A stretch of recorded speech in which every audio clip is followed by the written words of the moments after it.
Hello there, David. How you doing? Hey, hey, I'm doing all right. I have You no, got your tie on tonight? yeah, usually I stand around like a cardboard cutout in the background, but they've really thrown me in the mix here and just told me to figure out what's going on with the presidential debate.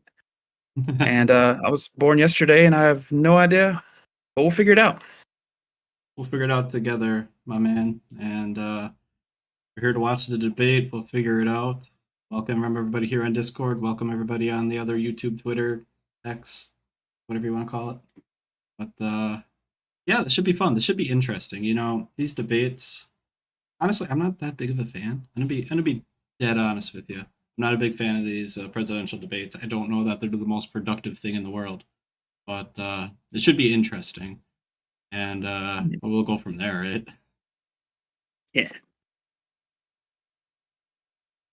Yeah. I So love it.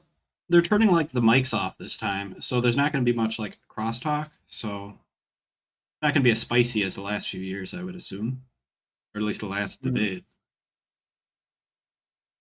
Yeah, but I'm curious to see how they'll do. They're going to have planned uh, knocks at each other. Now, are you participating in the drinking game where you drink every time you hear somebody say "Come on, man"? Actually, that'd be just Biden. That's his like Maybe catchphrase. you might copy them, but they're coming out here. There. Let's turn some volume on for this talk here. Let's see what they're saying. Can everybody hear it? Share screen in the crowd. And please welcome the 45th President of the United States, Donald Trump. Look at him go.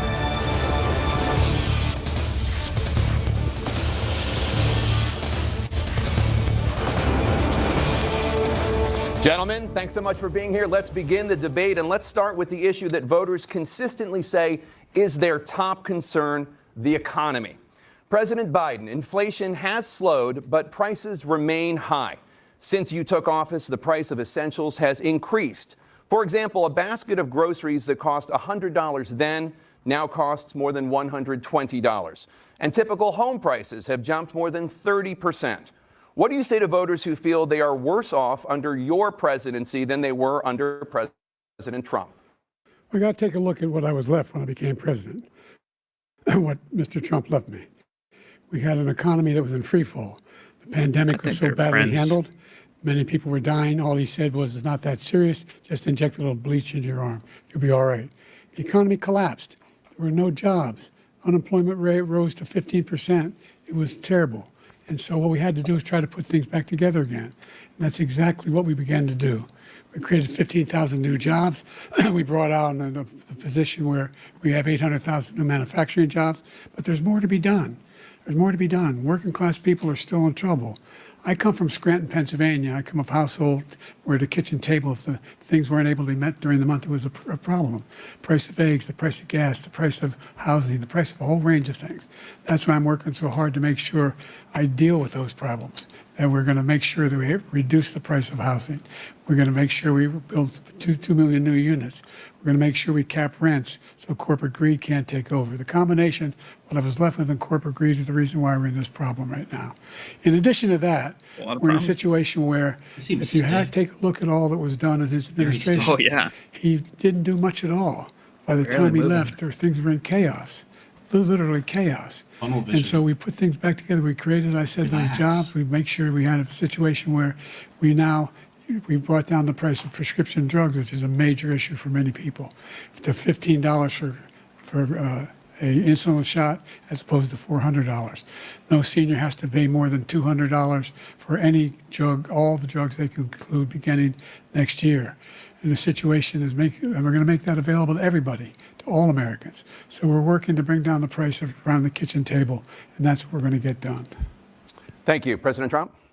We have the greatest economy in the history of our country. We have never done so well. Everybody was amazed by it. Other countries were copying us. We got hit with COVID. And when we did, we spent the money necessary so we wouldn't end up in a Great Depression, the likes of which we had in 1929. by the time we finished. So we did a great job. We got a lot of credit for the economy, a lot of credit for the military, and no wars and so many other things. Everything was rocking good.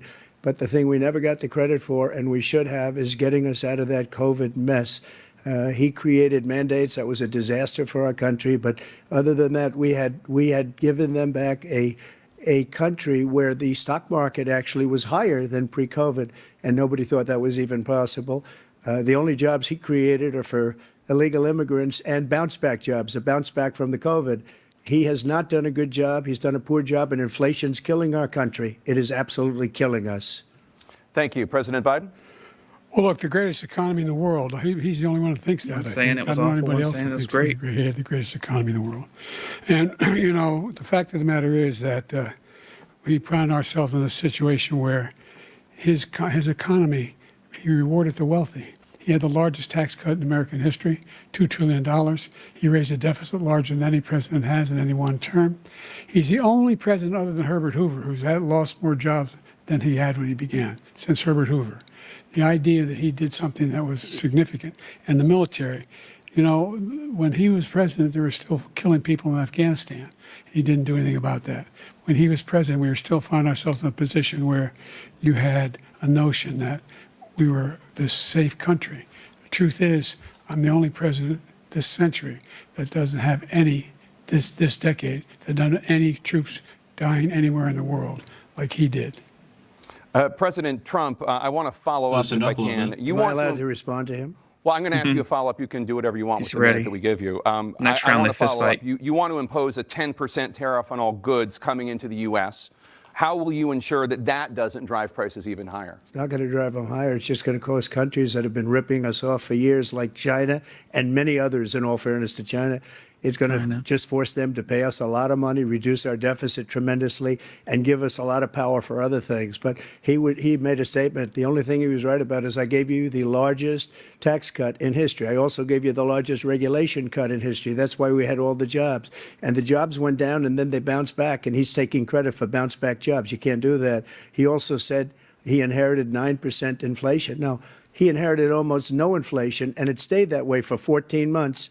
And then it blew up under his leadership because they spent money like a bunch of people that didn't know what they were doing. And they don't know what they were doing. It was the worst, probably the worst administration in history. There's never been. And as far as Afghanistan is concerned, I was getting out of Afghanistan, but we were getting out with dignity, with strength, with power. He got out. It was the most embarrassing day in the history of our country's life. President Trump, over the last 8 years, under both of your administrations, the national debt soared to record highs. And according to a new nonpartisan analysis, President Trump, your administration approved $8.4 trillion in new debt, while so far, President Biden, you've approved $4.3 trillion in new debt. So, former President Trump, many of the tax cuts that you signed into law are set to expire next year. You want to extend them and go even further, you say.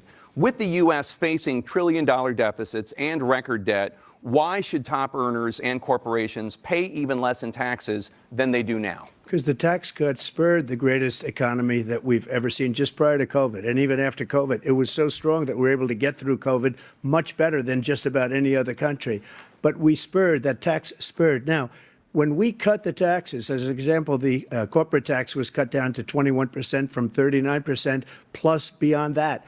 We took in more revenue with much less tax, and companies were bringing back trillions of dollars back into our country. The country was going like never before, and we were ready to start paying down debt. We were ready to start using the liquid gold right under our feet, the oil and gas right under our feet. We were going to have something that nobody else has had. We got hit with COVID.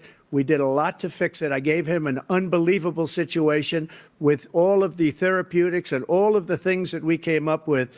We gave him something great. Remember, more people died under his administration, even though we had largely fixed it. More people died under his administration than our administration, and we were right in the middle of it, something which a lot of people don't like to talk about. But he had far more people dying in his administration. He did the mandate, which is a disaster, mandating it.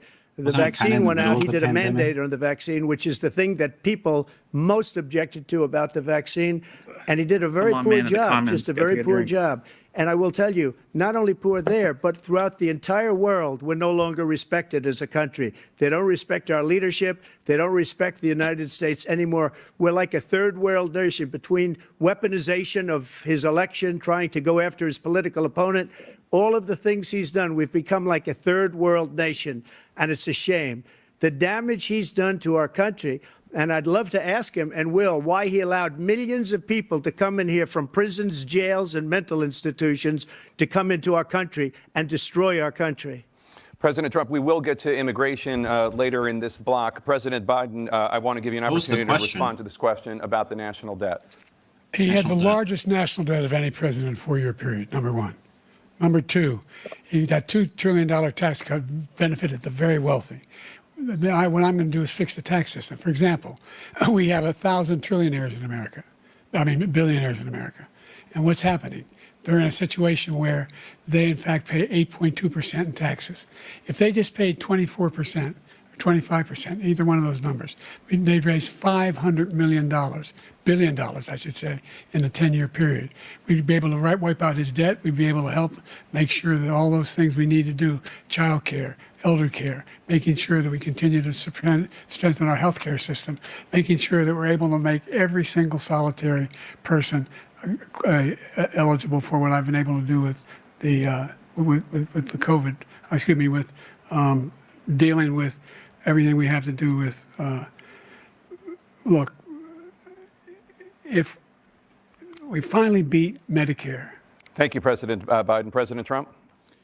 Well, he's right. He did beat Medicare. He beat it to death, and he's destroying Medicare because all of these people are coming in. They're putting them on Medicare. They're putting them on Social Security. They're going to destroy Social Security. This man is going to single-handedly destroy Social Security. These millions and millions of people coming in, they're trying to put them on Social Security. He will wipe out Social Security. He will wipe out Medicare. So he was right in the way he finished that sentence. And it's a shame. What's happened to our country in the last 4 years is not to be believed. Foreign countries, I'm friends with a lot of people. They cannot believe what happened to the United States of America. We're no longer respected. They don't like us. We give them everything they want, and they think we're stupid. They think we're very stupid people. What we're doing for other countries, and they do nothing for us. What this man has done is absolutely criminal. Thank you, President Trump. Dana? This is the first presidential election since the Supreme Court overturned Roe v. Wade. This morning, the court ruled on yet another abortion case, temporarily allowing emergency abortions to continue in Idaho, present their evidence despite before that the state's debate. Restrictive ban. Former President Trump, you take credit for the decision to overturn Roe v. Wade, which returned the issue of abortion to the states. Correct. However, this part's going to be interesting. The federal government still plays a role in whether or not women have access to abortion pills. Value kind of thing. They're used in about 2/3 of all abortions. As president, would you block abortion medication? First of all, the Supreme Court just approved the abortion pill, and I agree with their decision to have done that, and I will not block it. And if you look at this whole question that you're asking, complex, but not really complex. 51 years ago, you had Roe v. Wade, and everybody wanted to get it back to the states. Everybody, without exception. Democrats, Republicans, liberals, conservatives. Everybody wanted it back. Religious leaders. And what I did is I put 3 great Supreme Court justices on the court, and they happened to vote in favor of killing Roe v. Wade and moving it back to the states. This is something that everybody wanted. Now, 10 years ago or so, they started talking about how many weeks and how many this, getting into other things. But every legal scholar throughout the world, the most respected, wanted it brought back to the states. I did that. Now the states are working it out. If you look at Ohio, it was a decision that was, an end result that was a little bit more liberal than you would have thought. Kansas, I would say the same thing. Texas is different. Florida is different. But they're all making their own decisions right now. And right now, the states control it. That's the vote of the people. Like Ronald Reagan, I believe in the exceptions. I am a person that believes. And frankly, I think it's important to believe in the exceptions. Some people, you have to follow your heart. Some people don't believe in that. But I believe in the exceptions for rape, incest, and the life of the mother. I think it's very important. Some people don't. Follow your heart. But You have to get elected also, and because that has to do with other things. You got to get elected. The problem they have is they're radical because they will take the life of a child in the 8th month, the 9th month, and even after birth. After birth, if you look at the former governor of Virginia, he was willing to do this. He said, we'll put the baby aside and we'll determine what we do with the baby, meaning we'll kill the baby. What happened is we brought it back to the states, and the country is now coming together on this issue. It's been a great thing. Thank you. President Biden? It's been a terrible thing, what you've done. The fact is that the vast majority of constitutional scholars supported Roe when it was decided, supported Roe. And that's this idea that they're all against it is just ridiculous. And this is the guy who says the state should be able to have it. We're in a state where in 6 weeks, you don't even know whether you're pregnant or not, but you cannot see a doctor, and have him decide on what your circumstances are, whether you need help. The idea that states are able to do this is a little like saying we're going to turn civil rights back to the states, let each state have a different rule. Look, there's so many young women who have been, including a young woman who just was murdered, and he went to the funeral. The idea that she was murdered by an immigrant coming in, they talk about that. But here's the deal. There's a lot of young women are being raped by their in-laws, by their spouses, brothers and sisters, it's just ridiculous, and they can do nothing about it. A little weird. And they try to arrest them when they cross state lines. Thank you. I mean, it's a real thing. There have been many young women murdered by the same people he allows to come across our border. We have a border that's the most dangerous place anywhere in the world, considered the most dangerous place anywhere in the world. And he opened it up, and these killers are coming into our country, and they are raping and killing women. And it's a terrible thing. As far as the abortion is concerned, it is now back with the states. The states are voting. In many cases, it's frankly a very liberal decision. In many cases, it's the opposite. But they're voting, and it's bringing it back to the vote of the people, which is what everybody wanted, including the founders, if they knew about this issue, which frankly they didn't. But they would have, everybody wanted it brought back. Ronald Reagan wanted it brought back. He wasn't able to get it. Everybody wanted it brought back, and many presidents had tried to get it back. I was the one to do it. And again, this gives it the vote of the people, and that's where they wanted it. Every legal scholar wanted it that way. Staying on the topic of abortion, President Biden, 7 states, all they said. I'll let you do that. This is the same topic. 7 states have no legal restrictions on how far into a pregnancy a woman can obtain an abortion. Do you support any legal limits on how late a woman should be able to terminate a pregnancy? I supported Roe v. Wade, which had 3 trimesters. The first time is between the woman and the doctor. Second time is between the doctor and an extreme situation. The third time is between the doctor, between the woman and the state.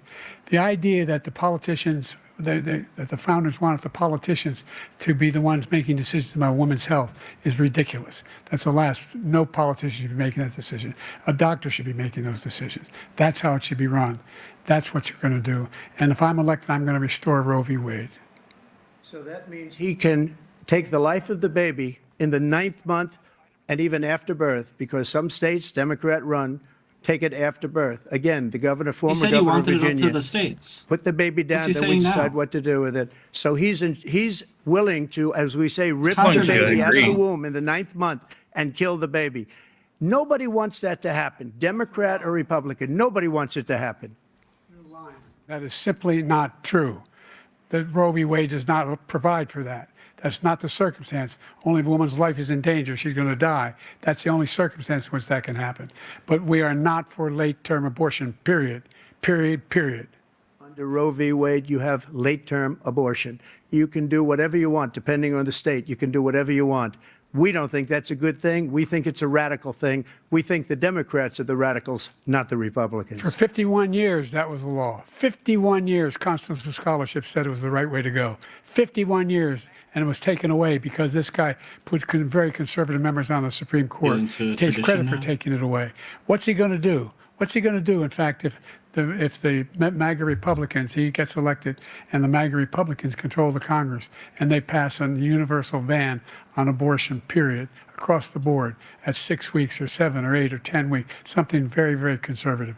Is he going to sign that bill? I'll veto it. He'll sign it. Thank you. Let's turn now to the issue of immigration and border security. President Biden, a record number of migrants have illegally crossed the southern border on your watch. Overwhelming border states and overburdening cities such as New York and Chicago, and in some cases causing real safety and security concerns. Given that, why should voters trust you to solve this crisis? Because we worked very hard to get a bipartisan agreement that not only changed all of that, it made sure that we are in a situation where you had no circumstance where they could come across the border with the number of border police there are now. We significantly increased the number of asylum officers. By the way, the Border Patrol endorsed my position. In addition to that, we found ourselves in a situation where when he was president, he was separating babies from their mothers, putting them in cages, making sure the families were separated. That's not the right way to go. What I've done since I've changed the law, what's happened? I've changed it in a way that now you're in a situation where there are 40% fewer people coming across the border illegally. That's better than when he left office. And I'm going to continue to move until we get the total ban on the total initiative relative to what we're going to do with more Border Patrol and more asylum officers. President Trump? I really don't know what he said at the end of that sentence. I don't think he knows what he said either. Look, we had the safest border in the history of our country. The border, all he had to do was leave it. All he had to do was leave it. He decided to open up our border, open up our country to people that are from prisons. What actions were actually people taken. That are from mental institutions, insane asylum, terrorists. We have the largest number of terrorists coming into our country right now. All terrorists, all over the world, not just in South America, all over the world. They come from the Middle East, everywhere. All over the world, they're pouring in. And this guy just left it open. And he didn't need legislation because I didn't have legislation. I said, close the border. We had the safest border in history. In that final couple of months of my presidency, we had, according to Border Patrol, who is great, and by the way, who endorsed me for president, but I won't say that, but they endorsed me for president. Brandon, just speak to him. But look, we had the safest border in history. Now we have the worst border in history. There's never been anything like it. And people are dying all over the place, including the people that are coming up in caravans. Thank you, President Trump. President Biden? The only terrorist who's done anything crossing the border is one who came along and killed under his administration, killed an Al-Qaeda person come in his administration, killed 3 American soldiers. Killed 3 American soldiers. That's the only terrorist that's there. I'm not saying that no terrorist ever got through, but the idea they're emptying their prisons, we're welcoming these people, that's simply not true. There's no data to support what he said. Once again, he's exaggerating, he's lying. President Trump, staying on the topic of immigration, you've said that you're going to carry out, quote, the largest domestic deportation operation in American history, unquote. Does that mean that you will deport every undocumented immigrant in America, including those who have jobs, including those whose spouses are citizens, and including those who have lived here for decades? And if so, how will you do it? Just 1 second. He said we killed 3 people. The people we killed are al-Baghdadi and Soleimani, the 2 greatest terrorists, biggest terrorists anywhere in the world. And it had a huge impact on everything, not just border, on everything. He's the one that killed people with the bad water, including hundreds of thousands of people dying and also killing our citizens when they come in. We are living right now in a rat's nest. They're killing our people in New York, in California, in every state in the union because we don't have borders anymore. Every state is now a border. And because of his ridiculous, insane, and very stupid policies, people are coming in and they're killing our citizens at a level that we've never seen. We call it migrant crime. I call it Biden migrant crime. They're killing our citizens at a level that we've never seen before. And you're reading it like these 3 incredible young girls over the last few days. One of them, I just spoke to the mother, and they just had the funeral for this girl, 12 years old. This is horrible what's taken place. What's taken place in our country, we're literally an uncivilized country now. He doesn't want it to be. He just doesn't know. He opened the borders. Nobody's ever seen anything like. And we have to get a lot of these people out, and we have to get them out fast because they're going to destroy our country. Just take a look at where they're living. They're living in luxury hotels in New York City and other places. Our veterans are on the street. They're dying because he doesn't care about our veterans. He doesn't care. He doesn't like the military at all, and he doesn't care about our veterans. Nobody been worse. I had the highest approval rating for veterans taking care of the VA. He has the worst. He's gotten rid of all the things that I approved, choice that I got through Congress, all of the different things I approved. I swear both of them have said, we had by this far person the has done highest, the and now worst. it's The other down in person's less done the than worst. half I've done the because best. he's done I've done all the these best. great things that we did, It's just and a I think he did it just because I playground approved it, shouting which match. is crazy. But he has killed so many people at our border by Thank you, allowing President Trump. all of these people to come in. What I President really Biden. didn't like was he was trying to speak for President him. He was Biden, you have the mic. Every Biden single doesn't thing like he says this. is a lie. Ask him. Every single one. He's here. For example, veterans are a hell of a lot better off since I passed the PACT Act. 1 million of them now have insurance, how and angry their he's families getting. have it. Their families have it because what happened, whether it was Agent And Orange wasn't or his son in the burn military? pits, they're all being covered now. Think and so. he opposed, his group opposed that. We're also in a situation where we have great respect for veterans. My son spent a year in Iraq, living right next to one of those burn pits, came back with stage 4 glioblastoma. There you go. I was recently in France for D-Day, and I spoke all about those heroes that died. I went to the World War II cemetery, World War I cemetery he refused to go to. He was standing with his 4-star general, and he told me, he said, I don't want to go in there because they're a bunch of losers and suckers. My son was not a loser, was not a sucker. You're the sucker. You're the loser. President Trump? First of all, that was a made-up quote, suckers and losers. They made it up. It was in a third-rate magazine that's failing, like many of these magazines. He made that up. He put it in commercials. We've notified him. We had 19 people that said I didn't say it. And think of this. Who would say I'm at a cemetery or I'm talking about our veterans? Because nobody's taken better care. I'm so glad this came up, and he brought it up. Look at his face. There's nobody that's taken better care of our soldiers than I have. To think that I would, in front of generals, I think he's and going others, to say, jump on him. Suckers and losers. We have 19 Biden's people snapping tonight. that said I just feel was it. never said by me. Might. It Look was at those made eyes. up by him, just like Russia either was made confused up. or angry. Just like the 51 intelligence agents are made up. He's angry. Just like the new thing with the 16 economists are talking. It's the same thing. 51 intelligence he's agents angry. said that the laptop was Russia disinformation. It wasn't. That came from his son, Hunter. It wasn't Russia disinformation. He made up the suckers and losers, so he should apologize to me right now. 4-star general standing to your side who was on your staff who said you said it, period. That's number one. And number two, the idea that I have to apologize to you for anything along the line. We've done more for veterans than any president has in American history. And they now are in their family. The only sacred obligation we have as a country is to care for our veterans when they come home and their families and equip them when they go to war. That's what we're doing. That's what the VA is doing now. They're doing more for veterans than ever before in our history. All right, thank I'd you like so to know much. what is he Topic doing? of foreign policy. I want to begin with Didn't say Russia's that. war against I wanna know what it Ukraine, is. which is now in its third year. I Former think you got too President high Trump, hopes. Russian know. President Vladimir Putin says he'll only end this I knew war this was gonna be if like Russia this. keeps the Ukrainian territory it has already claimed and Ukraine abandons its bid to join NATO. Are Putin's terms acceptable to you? First of all, our veterans and our soldiers can't stand this guy. They can't stand him. They think he's the worst commander in speak chief, for if other that's what you people. call him, that we've ever Unless you had. got a survey. They can't stand him. So let's get that straight. And they like me more than just about any of them. Please Well, stop he just keep forgot to speaking do Based for the other on quotes people. every single beforehand. bit of information. As far as Russia and Ukraine, both need to stop if we had a speaking real for other president, people. the president that knew, that was respected by Putin, he would have never invaded Ukraine. A lot of people are dead right now. I'm telling you, much they're more friends. Than people know. Look at You know, they Biden. He's talk having a about good numbers. time. You can double those numbers, maybe Now he They're is. triple just talking those shit numbers. to each other. Oh, look He at did that. nothing to stop it. In fact, I think he at his encouraged face. Russia from He's going ready. in. I'll tell you what happened. He was so bad with Afghanistan. It was such a horrible embarrassment, most embarrassing moment in the history of our country, that when Putin watched that and he saw the incompetence, that he should have fired those generals, like I fired the one that you mentioned.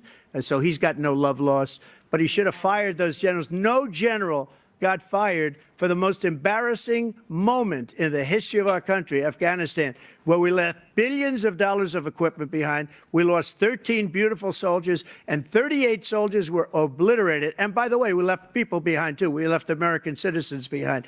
When Putin saw that, he said, you know what? I think we're going to go in and maybe take this was his dream. I talked to him about it, his dream. The difference is he never would have invaded So he knew Ukraine. in Never. advance? Just like Israel would have never been invaded in a million years by Hamas. You know why? because Iran was broke with me. I wouldn't let anybody do business with them. They ran out of money. They were broke. They had no money for Hamas. They had no money for anything, no money for terror. That's why you had no terror at all during my administration. This place, the whole world is blowing up under him. President Biden? I've never heard so much malarkey in my whole life. Look, the fact of the matter is that we're in a situation where, let's take the last point first.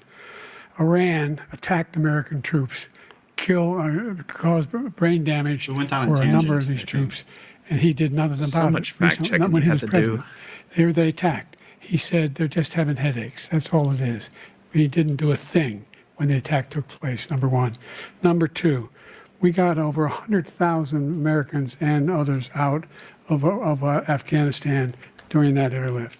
Number 3, we found ourselves in a situation where, if you take a look at what Trump did in Ukraine, this guy told Trump, do whatever you want, and do whatever you want. And that's exactly what Trump did to Putin, encourage him, do whatever you want. And he went in. And listen to what he said when he went in. He was going to take Kyiv in 5 days, remember? Because it's part of the old Soviet Union. That's what he wanted to reestablish, Kyiv. And he, in fact, didn't do it at all. He wasn't able to get it done. And they've lost thousands and thousands of troops, 500,000 troops. President Trump, I never said that. For 1 minute, I just want to go back to my original question, which is, are Putin's terms acceptable to you? Keeping the territory in Ukraine? Acceptable. No, they're not acceptable. But look, this is a war that never should have started. If we had a leader in this war, he led everybody along.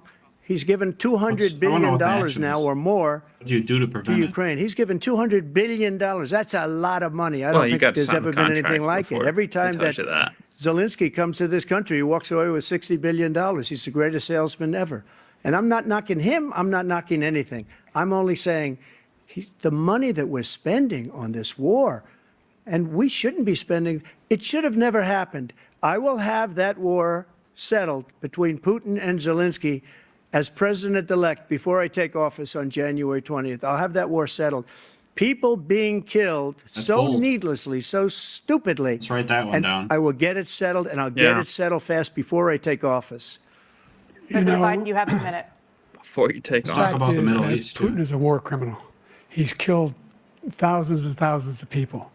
And he has made one thing clear. He wants to reestablish what was part of the Soviet Empire, not just a piece. He wants all of Ukraine. That's what he wants. And then you think he'll stop there? Do you think he'll stop when if he takes Ukraine? What do you think happens to Poland? What do you think of Belarus? What do you think happens to those NATO countries? And so if you want a war, you ought to find out what he's going to do, because if in fact he does what he says and walks away, and by the way, all that money we give Ukraine are from weapons we make here in the United States. We give them the weapons, not the money at this point. And our NATO allies have produced as much funding for Ukraine as we have. That's why we're strong. Thank you. Moving on to the Middle East. In October, Hamas attacked Israel, killing more than 1,000 people and taking hundreds of hostages. Among those held and thought to still be alive are 5 Americans.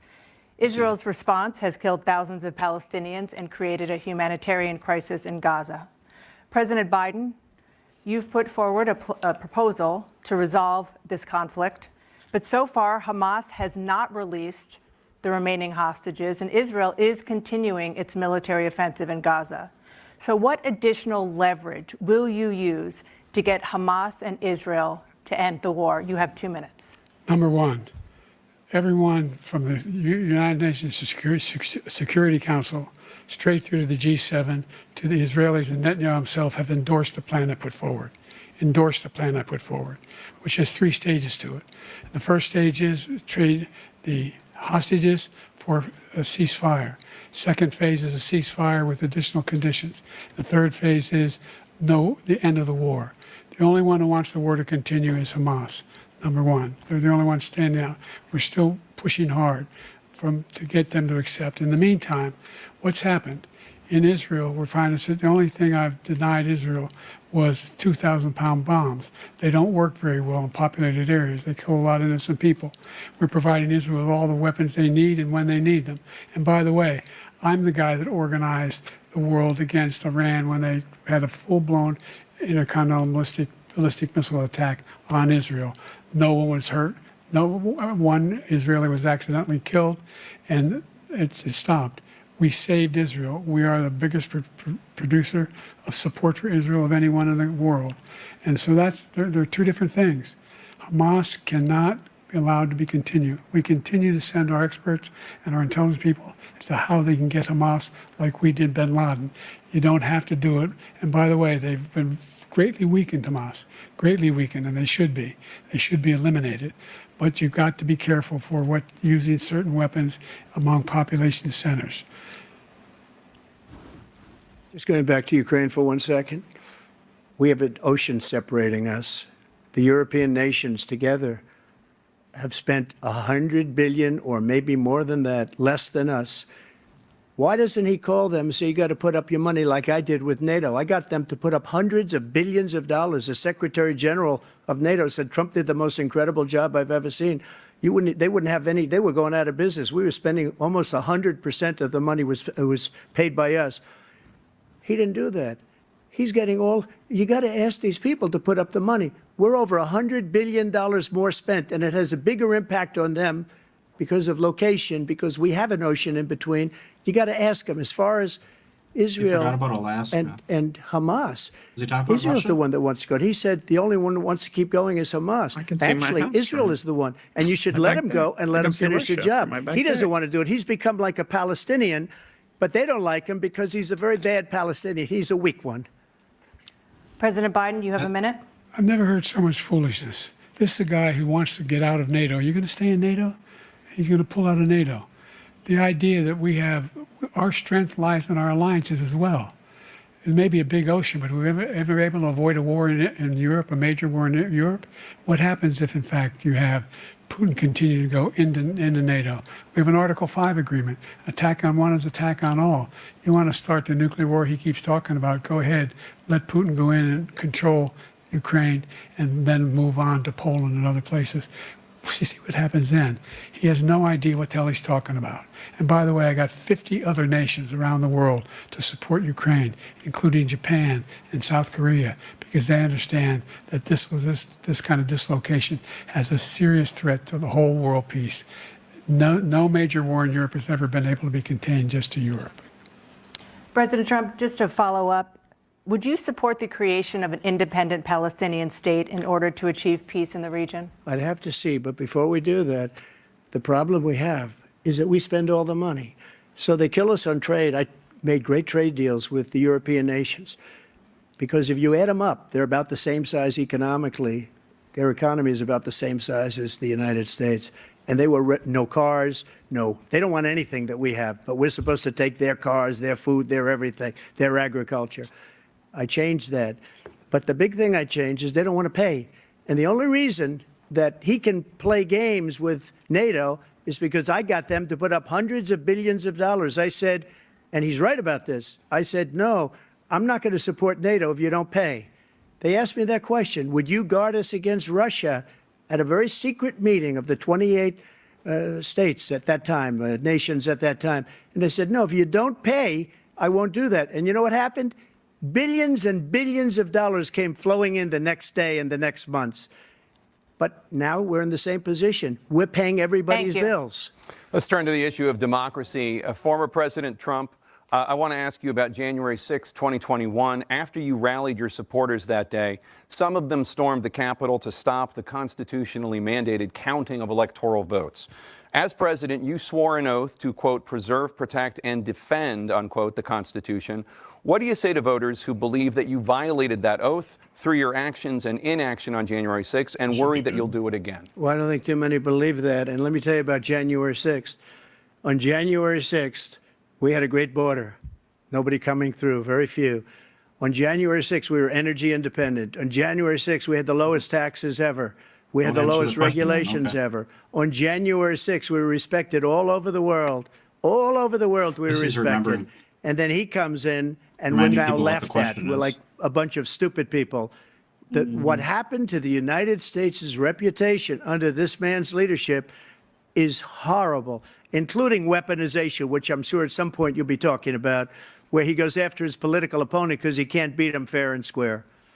You have 80 seconds left. My question was, what do you say to those voters who believe that you violated your constitutional oath through your actions and inaction on January 6, 2021, and worry that you'll do it again? Well, I didn't say that to anybody. I said peacefully and patriotically. And Nancy Pelosi, if you just watched the news from 2 days ago, on tape to her daughter, who's a documentary filmmaker, they say. The other week. But she's saying, oh, no, it's my responsibility. I was responsible for this.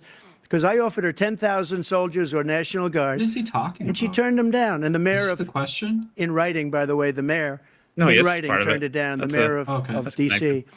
They turned it down. I offered 10,000 because I could see, I had virtually nothing to do. They asked me to go make a speech.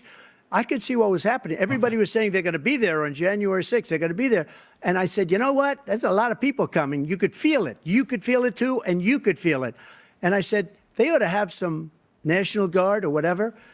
And I offered it to her. And she now admits that she turned it down. And it was the same day she was, I don't know, she can't be very happy with her daughter because it made her into a liar. She said, I take full responsibility for January 6th. President Biden? Look, he encouraged those folks to go up on Capitol Hill, number one. I sat in the dining room off the Oval Office. He sat there for 3 hours watching, begging, being begged by his vice president and a number of his colleagues on the Republican side as well to do something, to call for a stop, to end it. Instead, they talked about these people being patriots and great patrons of America. In fact, he says he'll now forgive them for what they've done. They've been convicted. He says he wants to commute their sentences and say that no. But he went to every single court in the nation. I don't know how many cases, scores of cases, including the Supreme Court, and they said, no, this guy is responsible for doing what was done. He did do a damn thing, and these people should be in jail, and they should be the ones who are being held accountable. And he wants to let them all out. And now he says if he loses again, such a whiner that he is, that it could be a bloodbath. Thank you, President Biden. President Trump? What they've done to some people that are so innocent, you ought to be ashamed of yourself. What you have done, how you've destroyed the lives of so many people. Smack talker. When they ripped down Portland, when they ripped down many other cities, you go to Minnesota, Minneapolis, what they've done there with the fires all over the city. If I didn't bring in the National Guard, that city would have been destroyed. When you look at all of they took over big chunks of Seattle. I was all set to bring in the National Guard. They heard that, they saw them coming, and they left immediately. What he said about this whole subject is so off. Peacefully patriotic. One other thing, the Unselect Committee, which is basically two horrible Republicans that are all gone now out of office, and Democrats, all Democrats, they destroyed and deleted all of the information they found because they found out we were right. We were right. And they deleted and destroyed all of the information. They should go to jail for that. If a Republican did that, they'd go to jail. Thank you, President Trump. President Biden, I want to give you a minute. The only person on this stage is a convicted felon is the man I'm looking at right now. And the fact of the matter is, what he's telling you is simply not true. The fact is that there was no effort on his part to stop what was going on up in Capitol Hill. And all those people, every one of those who were convicted, deserves to be convicted. The idea that they didn't kill somebody, just went in and broke down doors, broke the windows, occupied offices, turned over desks, turned them over statues. The idea that those people are patriots? Come on. When I asked him the first two debates we had, the debates we had first time around, I said, will you denounce the Proud Boys? He said, no, I'll tell them to stand by. The idea he's refusing, will you denounce these guys? Will you denounce the people we're talking about now? Will you denounce the people who attacked that Capitol? What are you going to do? I'm going to give you a minute, President Trump, for a follow-up question I have. After a jury convicted you of 34 felonies last month, you said if reelected, you would, quote, have every right to go after, unquote, your political opponents. You just talked about members of the Select Committee on January 6th going to jail. Your main political opponent is standing on stage with you tonight. Can you clarify exactly what it means about you feeling you have every right to go after your political opponents? Well, I said my retribution is going to be success. We're going to make this country successful again, because right now it's a failing nation. my retribution is going to be a success. But when he talks about a convicted felon, his son is a convicted felon at a very high level. His son is convicted, going to be convicted probably numerous other times. Should have been convicted before, but his Justice Department let the statute of limitations lapse on the most important things. But he could be a convicted felon as soon as he gets out of office. Joe could be a convicted felon with all of the things that he's done. He's done horrible things. All of the death caused at the border, telling the Ukrainian people that we're going to want $1 billion or you change the prosecutor. Otherwise, you're not getting $1 billion. If I ever said that, that's quid pro quo. We're not going to do anything. We're not going to give you $1 billion unless you change your prosecutor having to do with the son. This man is a criminal. This man, you're lucky. You're lucky. I did nothing wrong. We'd have a system that was rigged and disgusting. I did nothing wrong. Thank you, President Trump. President Biden, you have said, I'm coming right to you, sir. You want to respond? Go ahead. I'll give you a minute to respond. The idea that I did anything wrong relative to what you're talking about is outrageous. It's simply a lie, number one. Number two, the idea that you have a right to seek retribution against any American just because you're president is wrong. It's simply wrong. No president's ever spoken like that before. No president in our history has spoken like that before. On TV. Number three, the crimes that you are still charged with, and think of all the civil penalties you have. Like how many billions of like, dollars do you owe in civil penalties? Not a crook. For molesting a woman in public, for doing a whole range of things. That's all we're doing here. Literally, we're just slinging dirt. Star on the night. This was bad when you did it. This is bad when you were in trouble. This is bad. Well, what are you talking about? You have the morals of an alley cat. Give you a minute, sir. I didn't have sex with a porn star, number one. Number two, that was a case that was started and moved. They moved a high-ranking official, a DOJ, into the Manhattan DA's office to start that case. That case is going to be appealed and won. I didn't pay for We sex had a with very terrible That's what judge, he should a say. horrible judge, Democrat. The prosecutor were all high-ranking Democrats, appointed people, and both the civil and the criminal. He basically went after his political opponent because he thought it was going to damage me. But when the public found out about these cases, because they understand it better than he does, he has no idea what these cases are. But when they found out about these cases, you know what they did? My poll numbers went up, way up. You know that because you're reporting it. And we took in more money in the last 2 weeks than we've ever taken in the history of any campaign. I don't think any campaign has ever taken. Hundreds of millions of dollars came pouring in because the public knows it's a scam and it's a guy that's after his political opponent because he can't win fair and square. Thank you, President Trump. President Biden, you have said, quote, Donald Trump and his MAGA Republicans are determined to destroy American democracy. Do you believe that the tens of millions of Americans who are likely to vote for President Trump will be voting against American democracy? The more they know about what he's done, yes. The more they know about what he's done. And there's a lot more coming. He's got a lot of cases down the road coming around. He's got a whole range of issues he has to face. I don't know what the juries will do, but I do know he has a real problem. And so the fact that, could you ever think you heard any president say that I'm going to seek retribution?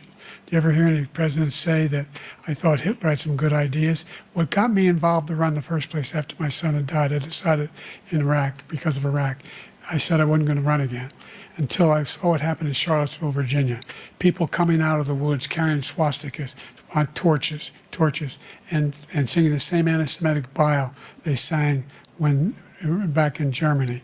And the young woman got killed. I spoke to the mother, and they asked him, they said, what do you think of those people? The ones who got killed, the one who tried to stop it, and the ones, he said, I think they're fine people on both sides. What American president would ever say, Nazis coming out of fields, carrying torches, singing the same anti-Semitic bile, carrying swastikas, were fine people? And this is the guy who says Hitler's done some good things. I'd like to know what they are. The good things Hitler's done, that's what he said. This guy has no sense of American democracy. President Trump. Jake, both of you know that story's been totally the stuff they wiped were talking out, about 10 because years when you ago. see the sentence, it said 100% exoneration on this. So he just keeps it going. He says he ran because of Charlottesville. He didn't run because of Charlottesville. He ran because it was his last chance. He's not equipped to be president. You know it, and I know it. It's ridiculous. We have a debate. We're trying to justify his presidency.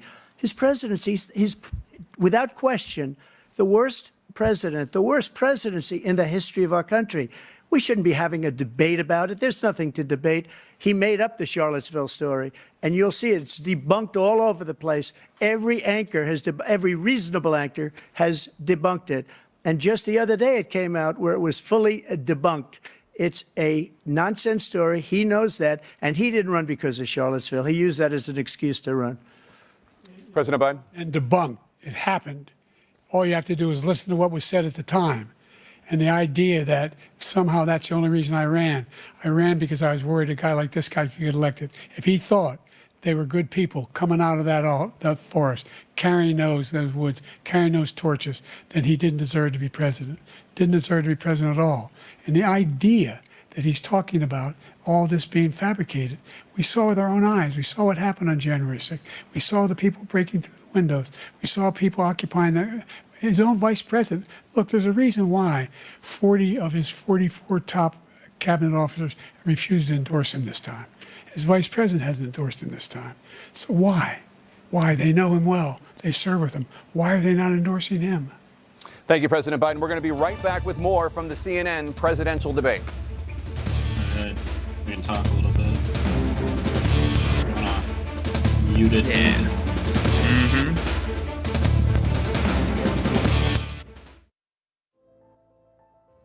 There. The House will Is it muted? Yeah. This Oh. year's Good enough. What do you think Yeah. so far, David? Honestly, it's taking me back to my schoolyard days, watching people try to make the best insults, and it's it's entertaining in that way. It's I don't understand why they go down some of the routes they go down. Like when Biden was talking about Charlottesville, right? The Nazis, everything, and then went back to Trump. His defense. I mean, it's being recorded. What he said. You can watch the video, right? You can hear the words. His only defense, I think, would be like, "Hey, I wasn't actually talking about those people," and he could have said that, and that's actually somewhat believable. Like maybe he was talking about something else, right? Possible. But he didn't take that route. He chose, what did he do? He was just like, well, it's been debunked. Doesn't mean anything. That's not a defense. That's saying, no, that's what that means. I don't know. It seems so obvious the route that he should have taken. Well, it's the game of never play defense. I mean, it's you make positive claims as opposed to admitting to something negative. You choose something that you can agree to or something that you can put forth as an answer. I mean, it's a dodge. But Biden and Trump are both doing it. It's crazy. Yeah, it doesn't make any sense to me. I would think you'd just want to, present your case instead of just, giving the other side the finger. Well, it's like all debate. I mean, there's a certain amount of posturing that has to happen. I mean, they can't. Any kind of weakness is going to get played over and over and over and over and over and over and over and over and over and over and over. On all the syndicates and all that. And so it's a game of emotional appeals. It's a game of charisma. It's a game of trying to put negative stink thoughts on the other candidate. You look at this. These they're appealing. They're really just preaching to their base as much as, if you don't trust the Democrats, or you've got problems with the system, or you feel like you're in some kind of underdog situation like that or something, you're going to lean towards the charismatic guy who's saying there's a lot of BS here. But if you worry about people slinging a big stick and tyranny and all this kind of stuff, or you feel like there's value in systems, you're gonna back a safe bet ish. Everything you're saying completely true, right? I guess it's a strategy that probably works. I guess, sort of. I don't know. I just think if I can see through it and I can see the bullshit and be able to see hey, they could just present something and say, hey, no, this is here and this is why. I see that. Does the typical American see that? Or I can't be that special, can I? There's no way I am. I don't know. Well, we'll find out. It's coming back. All right. Again in a second term. President Biden, while Black unemployment dropped to a record low under your presidency, Black families still earn far less than white families. Black mothers are still 3 times more likely to die from pregnancy-related causes, and Black Americans are imprisoned at 5 times the rate of white Americans. What do you say to Black voters who are disappointed that you haven't made more progress? They acknowledge they made a lot of progress, number one. The fact of the matter is there's more small Black businesses that have been started than any time in history. Number two, the wages of Black unemployment is the lowest level it's been in a long, long time.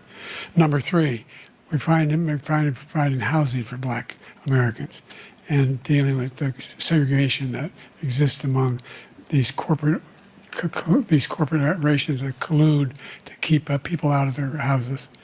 And in addition to that, we find that the impact on the choice that Black families have to make relative to child care is incredibly difficult. When we did the first major piece of legislation in the past, I was able to reduce Black child care costs.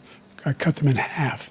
We got to make sure we provide for child care costs. We got to make sure, because when you provide those child care protections, you increase economic growth because more people can be in the job market. So there's more to be done, considerably more to be done. But we've done a great deal so far, and I'm not letting up, and they know it. You have 49 seconds left.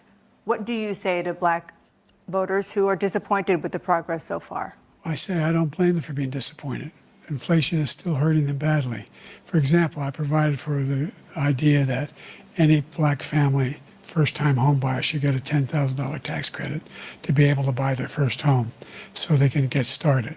I made sure that we're in a situation where all those Black families and those Black individuals who had to take out student loans that were ballooning, that if they were engaged in nursing, doctor, and anything having to do with volunteerism, if they paid their bills for 10 years on their student debt, all the rest is forgiven after 10 years.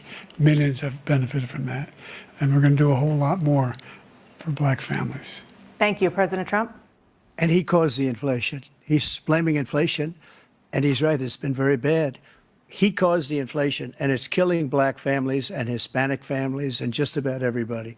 It's killing people. They can't buy groceries anymore. They can't. You look at the cost of food where it's doubled and tripled and quadrupled. They can't live. They're not living anymore. He caused this inflation. I gave him a country with essentially no inflation. It was perfect. It was so good. All he had to do is leave it alone. He destroyed it with his Green New scam and all this money that's being thrown out the window. He caused inflation. As sure as you're sitting there, the fact is that his big kill on the Black people is the millions of people that he's allowed to come in through the border. They're taking Black jobs now, and it could be 18, it could be 19, and even 20 million people. They're taking Black jobs, and they're taking Hispanic jobs, and you haven't seen it yet, but you're going to see something that's going to be the worst in our history. Thank you. President Biden? There was no inflation when I became president. You know why? The economy was flat on its back. 15% unemployment. He decimated the economy, absolutely decimated the economy. It was COVID. That's why there was no inflation at the time.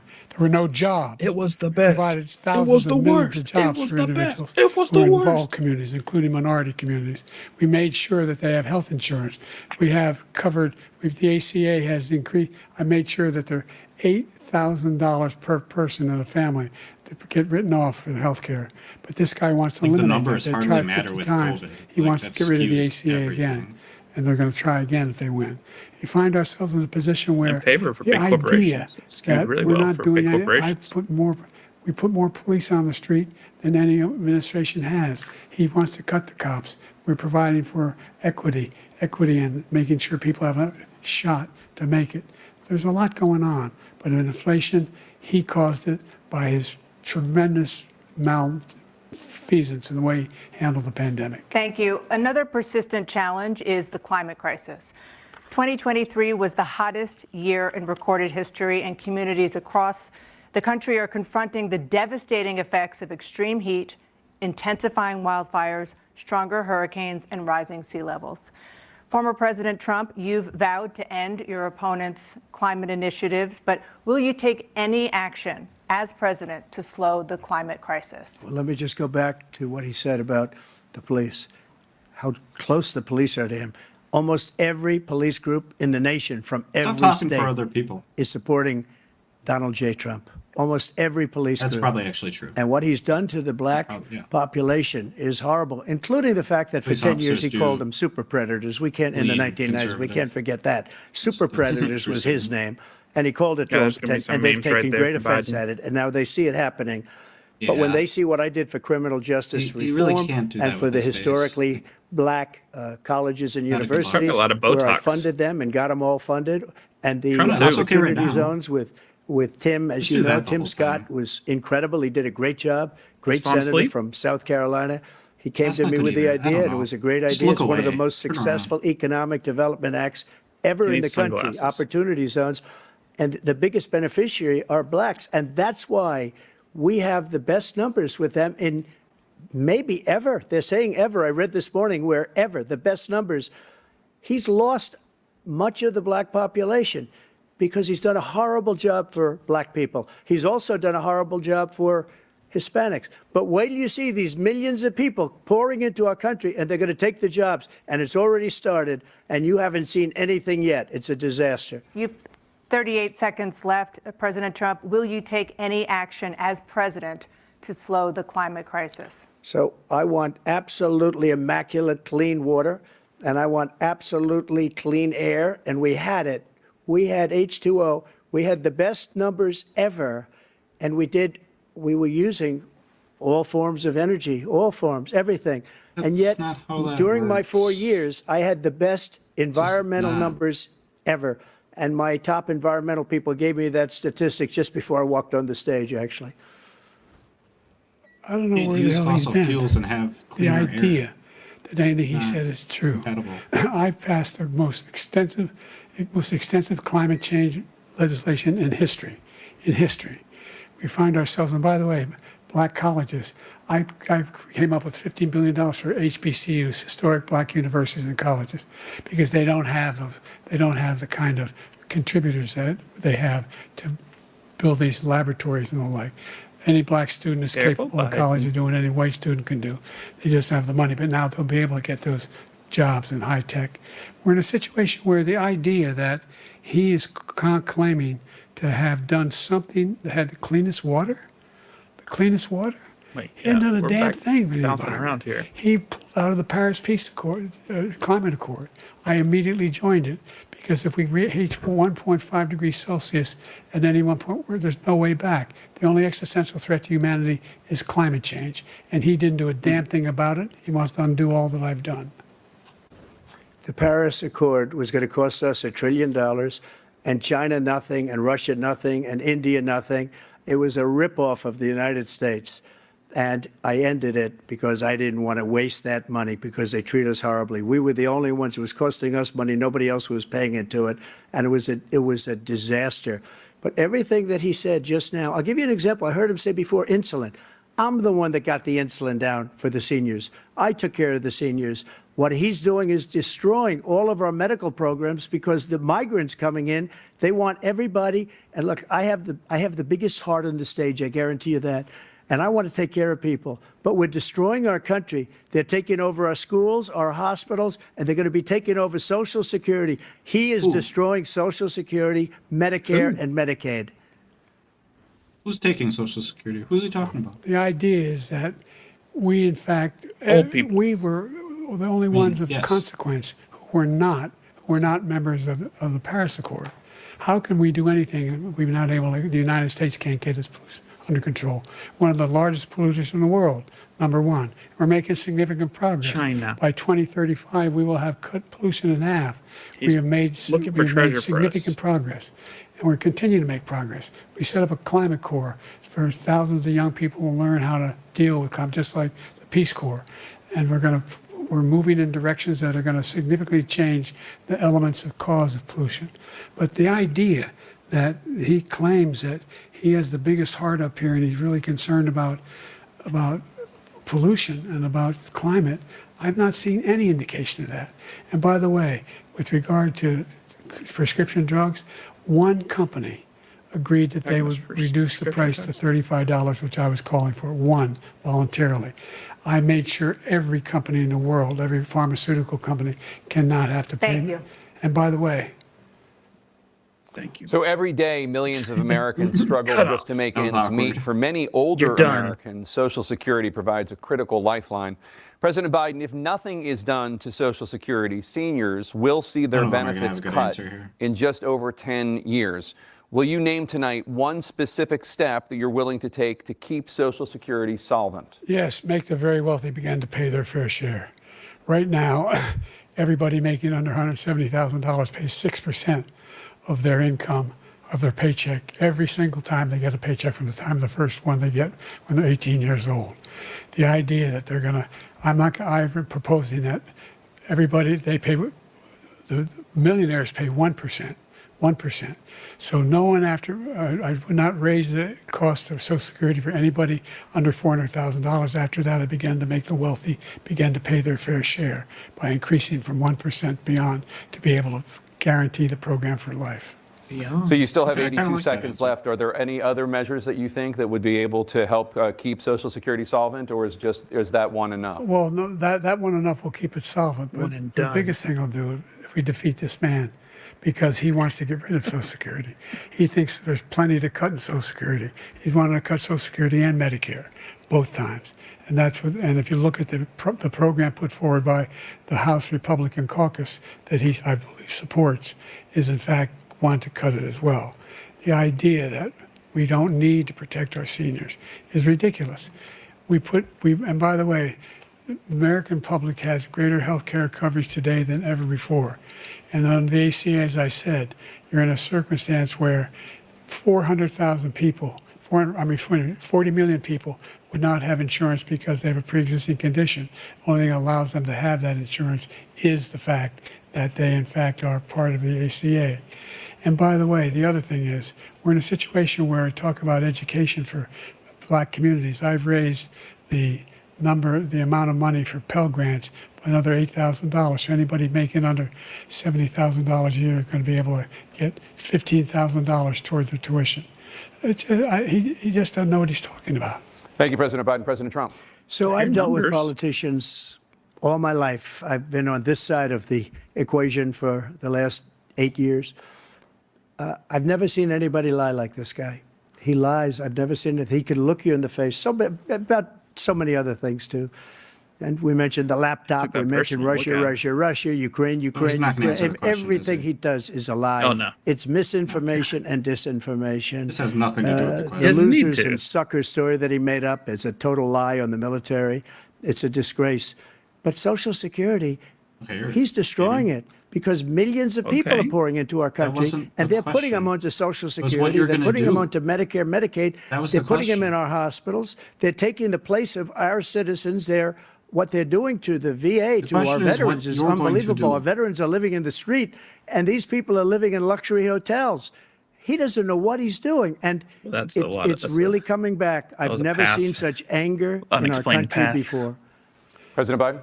The idea that veterans are not being taken care of, I told you before. And by the way, when I said suckers and losers, he acknowledged after that he fired that general. That general got fired because he's the one that acknowledged that that's what he said. He was the one standing with Trump when he said it, number one. Number two, the idea that we're going to be in a situation where all these millions and millions, the way he talks about it, illegal aliens are coming into the country and taking away our jobs. There's a reason why we have the fastest growing economy in the world, the reason why we have the most successful economy in the world. We're doing better than any other nation in the world. And by the way, those 15 Nobel laureates he talked about being phony, those 15 Nobel laureates, economists, they all said that if Trump is reelected, we're likely to have a recession and inflation is going to increasingly go up. And by the way, worst president in history, 159 presidential scholars voted him the worst president in the history of the United States of America. President Biden, thank you so much. Let's turn to the cost of child care, which many American families struggle to afford. President Trump, both you and President Biden have tried to address this issue, but the average cost of child care in this country has risen to more than $11,000 a year per child. For many families, the cost of child care for 2 children is more than their rent. In your second term, what would you do to make child care more affordable? Just to go back, the general got fired because he was no good. And if he said that, that's why he made it up. But we have 19 people that said I didn't say it, and they're very highly respected, much more so than him. The other thing is, he doesn't fire people. He never fired people. I've never seen him fire anybody. I did fire a lot. I fired Comey because he was no good. I fired a lot of the top people at the FBI, drained the swamp. They were no good. Not easy to fire people. You'd pay a price for it, but they were no good. I inherited these people. I didn't put them there. I didn't put Comey there. He was no good. I fired him. This guy hasn't fired anybody. Sort of he never responded to Biden. He should have fired every military man that was involved with that Afghanistan horror show. Let's keep the most moving. Embarrassing moment in the history of our country. He didn't Pierce, fire. I got a rude awakening for you. Did you fire anybody that's on the border that's allowed us to have the worst border in the history of the world? Did anybody get fired for allowing 18 million people, many from prisons, many from mental institutions? Did you fire anybody that allowed our country to be destroyed? Joe, our country is being destroyed as you and I sit up here and waste a lot of time on this debate. This shouldn't be a debate. He is the worst president. He just said about me because I said it. But look, he's the worst president in the history of our country. He's destroyed our country. Now all of a sudden he's trying to get a little tough on the border. He came out with a nothing deal, and it reduced it a little bit, like this much. It's insignificant. He wants open borders. He wants our country to either be destroyed or he wants to pick up those people as voters. And I don't think we just can't let it happen. If he wins this election, our country doesn't have a chance, not even a chance, of coming out of this rut. We probably won't have a country left anymore. That's how bad it is. He is the worst in history by far.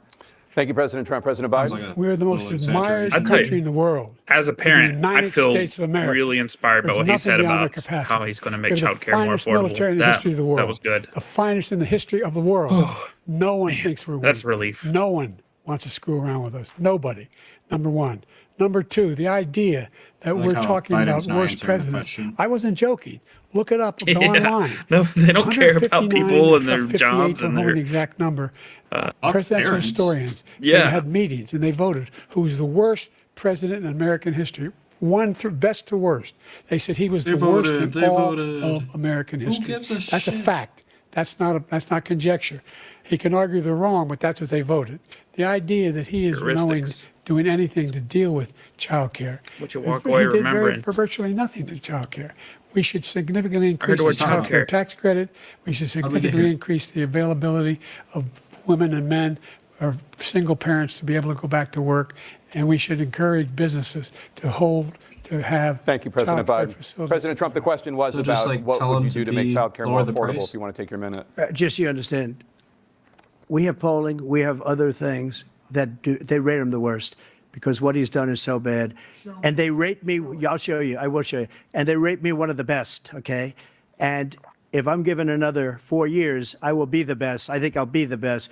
Nobody's ever created an economy like us. Nobody ever cut taxes like us.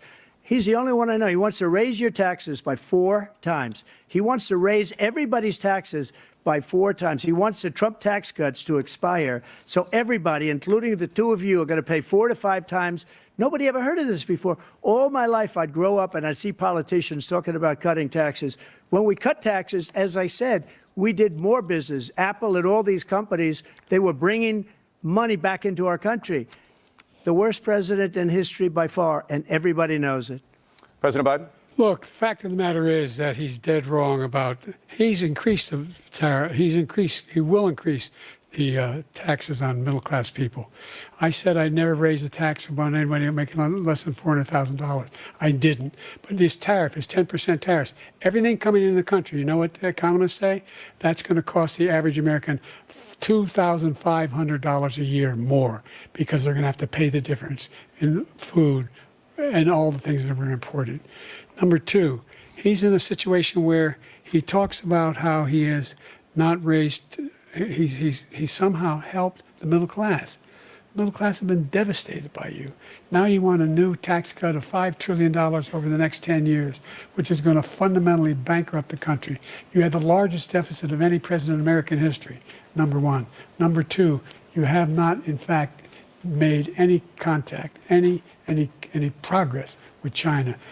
We are at the lowest trade deficit with China since 2010. Thank you, President Biden. You lost Thank you, President Biden. Let's discuss an epidemic impacting millions of Americans that both of you have made a top priority in your first term, the opioid crisis. And for both of you, the number of overdose deaths in this country has gone up. Under your term, it went up. Under your term, it has gone up. Former President Trump, despite the efforts that both of you have made, more than 100,000 Americans are dying from overdoses every year, primarily from fentanyl and other opioids. What will you do to help Americans right now in the throes of addiction who are struggling to get the treatment they need? To finish up, we now have the largest deficit in the history of our country under this. Oh, listen to you, Biden. Come on, man. With China. Phil. He gets paid by China. He's a Manchurian candidate. He gets money from China. Come on, man. So I think he's afraid to deal with him or something.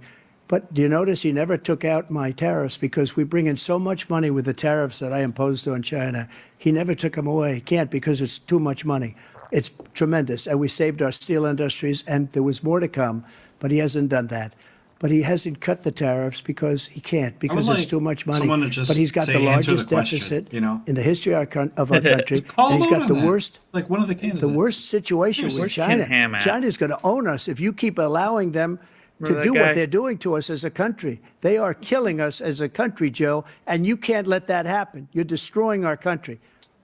So, President Trump, you have 67 seconds left. The question was, what are you going to do to help Americans in the throes of addiction right now who are struggling to get the treatment they need? Jake, we were doing very well at addiction until the COVID came along. We had the 2.5, almost 3 years of like nobody's ever had before, any country, in every way. I got addicted to COVID. And then we had to get tough. And it was the drugs pouring across the border it started to increase. We got great equipment. We bought the certain dog that's the most incredible thing that you've ever seen, the way they can spot it. We did a lot, and we were getting very low numbers, very, very low numbers. Then he came along. The numbers, have you seen the numbers now? It's not only the 18 million people that I believe is even low because the gotaways, they don't even talk about gotaways, but the numbers of the amount of drugs and human trafficking in women coming across our border, the worst thing I've ever seen. At numbers that nobody's ever seen under him because the border's so bad. But the number of drugs coming across our border now is the largest we've ever had by far. President Trump, thank you. President Biden? Fentanyl and the byproducts of fentanyl went down for a while. And I wanted to make sure we use the machinery that can detect fentanyl, these big machines that roll over everything that comes across the border. And it costs a lot of money. That was part of this deal we put together, this bipartisan deal. More fentanyl machines, more be able to detect drugs, more numbers of agents, more numbers of all the people at the border. And when we had that deal done, he called his Republican colleagues, said, "Don't do it. It's going to hurt me politically." No, he never argued it's not a good bill. It's a really good bill. We need those machines. We need those machines. And we're coming down very hard in every country in Asia in terms of precursors from fentanyl. And Mexico is working with us to make sure they don't have the technology to be able to put it together. That's what we have to do. We need those machines. Thank you, President Biden. President Trump, and again, the question is about Americans in the throes of addiction right now struggling to get the treatment they need. Well, this does pertain to it. He ended Remain in Mexico. He ended catch and release. I made it catch and release in Mexico, not catch and release here. We had so many things that we had done, hard negotiations with Mexico, and I got it all for nothing. It's just like when you have a hostage. We always pay $6 billion for a hostage. Every time we say it's a hostage. Now we have a hostage, a Wall Street Journal reporter, I think a good guy, and he's over there because Putin is laughing at this guy, probably asking for billions of dollars for the reporter. I will have him out very quickly, as soon as I take office. Before I take office, I said by literally as soon as I win the election, I will have that reporter out. He should have had him out a long time ago, but Putin's probably asking for billions and billions of dollars because this guy pays it every time. We had 2 cases. We paid $6 billion for 5 people. I got 58 people out, and I paid essentially nothing. Thank you, President Trump. Dana? Let's turn to concerns that voters have about each of you. President Biden, you would be 86 at the end of your second term. How do you address concerns about your capability to handle the toughest job in the world well into your 80s? Good for you for not seeing age, though. First of all, I spent half my career being criticized as being the youngest person in politics. I was the second youngest person ever elected to the United States Senate, and now I'm the oldest. This guy's 3 years younger and a lot less competent. I think that Trump this is only 3 years younger. Look, I've turned around. Think about the way that we talk about Biden. As I said, Trump is 15 million new jobs, not far 800,000 manufacturing jobs, more investment in America, over billions of dollars in private investment in enterprises that we are growing. By the way, we brought an awful lot of people. The whole idea of computer chips. We used to have 40% of the market. We invented those chips. You should have just looked in the camera, winked, because he was sending people to find the cheapest jobs overseas and then bring home a product. So I went to South Korea. I convinced Samsung to invest billions of dollars here in the United States. And guess what? Those fabs, they call to build these chips, those fabs pay over $100,000. You don't need a college degree for them. I lost them. And there's billions, about $40 billion already being invested and being built right now in the United States, creating significant jobs for Americans from all over the world. President Biden, you have 40 seconds left. Would you like to add anything? It was about his age. I would. The idea that somehow we are this failing country. I never heard a president talk like this before. We're the envy of the world. Name me a single major country president who wouldn't trade places with the United States of America for all our problems and all our opportunities. We're the most progressive country in the world in getting things done. Goldfish We're the strongest country in the world. We're a country in the world who keeps our word, and everybody trusts us. All of our allies and those who he coddles up to, from Kim Jong-un, we sent love letters to, and Putin, etc. They don't want to screw around with us. Thank you. Former President Trump, to follow up, you would be 82 at the end of your second term. What do you say to voters who have concerns about your capabilities to serve? Well, I took 2 tests, cognitive tests. I aced them, both of them, as you know. We made it public. He took none. I'd like to see him take one, just one, a real easy one. Like go through the first 5 questions. He couldn't do it. But I took 2 cognitive tests. Now. I took physical exams every year. And I'd rather see that. We knock on wood wherever we may have wood. That I'm in very good health. I just won 2 club championships, not even senior, 2 regular club championships. To do that, you have to be quite smart, and you have to be able to hit the ball a long way. And I do it. He doesn't do it. He can't hit the ball 50 yards. He challenged me to a golf match. He can't hit the ball 50 yards. I think I'm in very good shape. I feel that I'm as in good a shape as I was 25, 30 years ago. Actually, I'm probably a little bit lighter. But I'm in as good a shape as I was years ago. I feel very good. I feel the same. But I was willing to take a cognitive test. And you know what? If I didn't do well, I aced him. Dr. Ronnie Jackson, who's a great guy when he was White House doctor. And then I took another one, a similar one. And one of them said they've never seen anybody ace him. Thank you. President Biden? You can see he is 6'5" and only 223 pounds, or 235 pounds. Well, you Trump said 6'4", 200. 6'4". Well, anyway, that's what anyway. Is he body just take a shaming look him? at what he says he is, and Yes. take a look at what he is. Look, I'd be happy to have a driving contest with him. Do we I have got to my go there? handicap, which when I was vice president, down to a 6. Circus. But by the way, I told you before, I'm happy to play This golf. is if you weird. carry your own bag. All right. Think you can do it? Next debate Biggest lie that he's a 6 handicap of all. is I was at on the 8 golf handicap. course. Who cares? What is Followed this? by You know, I a mean, cognitive I've test. Seen you swing. I know you swing. Okay, let's you know, turn- you know how not act many like rounds- children. President Trump, we're going to 21 turn Let's not act like children. You to are a a child. specific concern that voters have about you. Will you pledge tonight that once all legal challenges have been exhausted, that you will accept the results of this election, regardless of who wins, and you will say right now that political violence in any form is unacceptable? Well, I shouldn't have to say that, but of course I believe that. It's totally unacceptable. And if you would see my statements that I made on Twitter at the time, And also my statement that I made in the Rose Garden, you would say is one of the strongest statements you've ever seen. In addition to the speech I made in front of, I believe, the largest crowd I've ever spoken to. And I will tell you, nobody ever talks about that. They talk about a relatively small number of people that went to the Capitol and in many cases were ushered in by the police. And as Nancy Pelosi said, it was her responsibility, not mine. She said that loud and clear. But the answer is, if the election is fair, free, and I want that more than anybody. And I'll tell you something. I wish he was a great president because I wouldn't be here right now. I'd be at one of my many places enjoying myself. I wouldn't be under indictment because I wouldn't have been his political opponent because he indicted me because I was his opponent. I wish he was a great president. I would rather have that. I wouldn't be here. I don't mind being here. But the only reason I'm here is he's so bad as a president that I'm going to make America great again. We're going to make America great again. We're a failing nation right now. We're a seriously failing nation. And we're a failing nation because of him. His policies are so bad. His military policies are insane.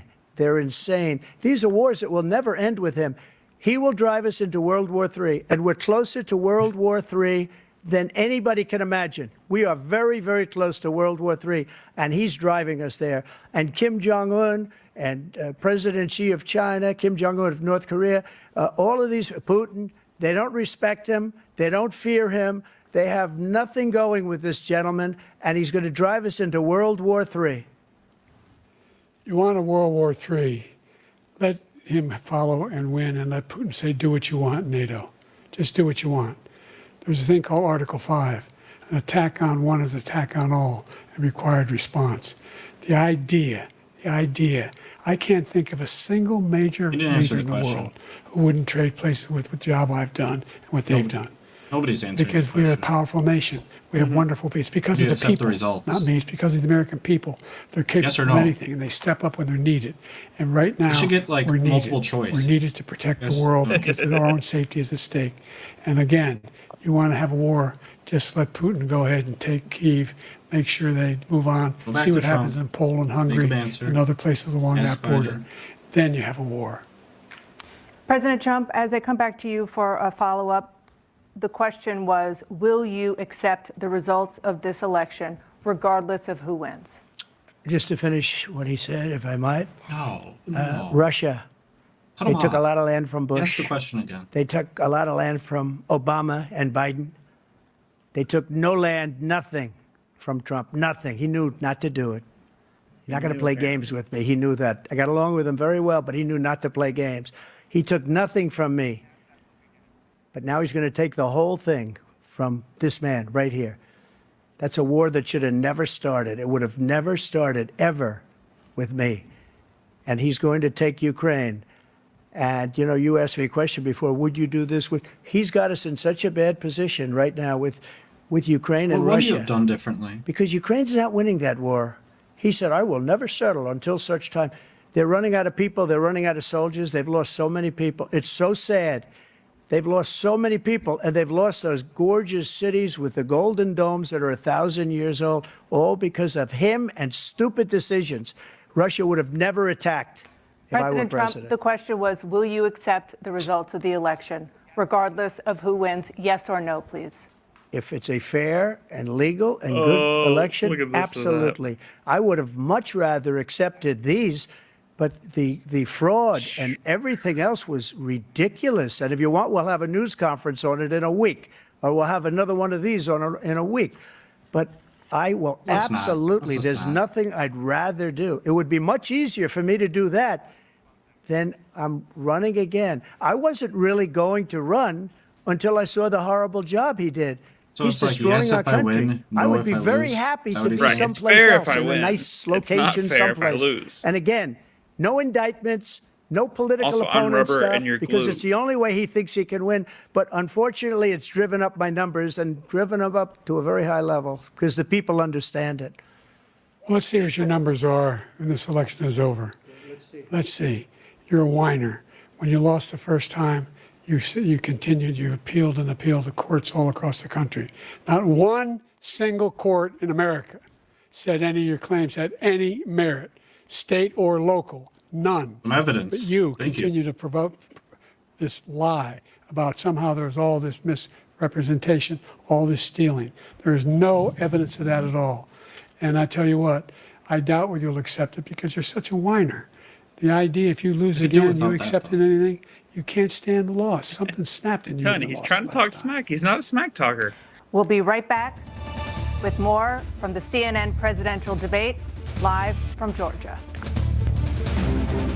This is going well, right? Yeah.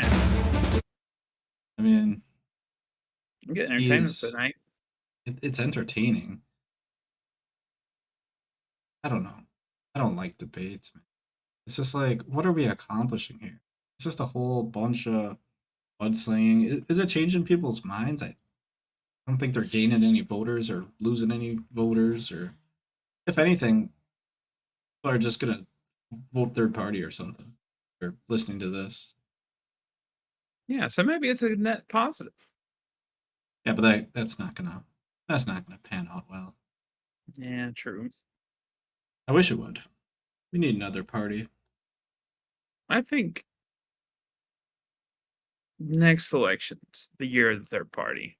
I mean, it's if you read the Chinese zodiac and you if you're a Libra and if you've seen the latest horoscope, next election, that's the third party one. I don't know. I feel like we've been saying that for like the last 30 years. What was that guy who ran? The Green Party guy who ran for like every year and he never like got any votes. What was that guy's name? Oh, was his first name Al or something? I don't know. It doesn't matter. Al Gore. No. Then or the internet. You know, I've never seen any of these debates, for, older debates. Were they all like this? I assume they kind of sort of were. Probably not as a little bit. Yeah. They were a little bit more like not directly confrontational, but like at least a little bit like politely confrontational. A little more candor. Or a little more what's the word? Not candor, but yeah, they were more polite. That's it. Yeah, but I grew up watching professional wrestling, and this is the natural course of action. I mean, they are entertaining. This is sports entertainment. It's political entertainment right here.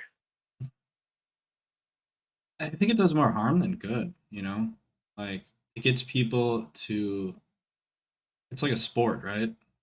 And people get behind their sport, and they wear the T-shirts and they wear the hats, and they're go team go, right? I don't think we should be go team go. I think we should be, hey, let's try to do what's best here. Let's get a plan. Let's figure it out, and elect people who have the best plan. But right here, we're just doing go team go, and I don't like it.